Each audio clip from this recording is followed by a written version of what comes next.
श्री स्वामी चरित्र सारामृताच्या उद्यापनाला मी नैवेद्य म्हणून केला होता गाजराचा हलवा.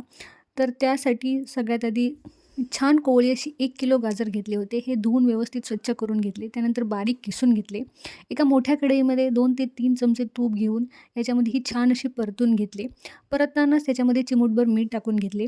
हे गाजर जास्त असल्यामुळे साधारण मी 15 ते 20 मिनिटं मस्त असे परतून घेतले. छान असे वाफ येईपर्यंत. परतायला कमी पडल्यामुळे याच्या टेस्टमध्ये फरक लागू शकतो. त्यामुळे भरपूर वेळ छान असे परतून घेतले. त्यानंतर याच्यामध्ये 1 वाटी साखर आणि 1 वाटी दूध मिक्स करून घेतलं. यासोबतच तुम्ही सायही मिक्स करू शकता किंवा खवाही. साखरेचे प्रमाण तुम्ही तुमच्या आवडीनुसार ठरवू शकता.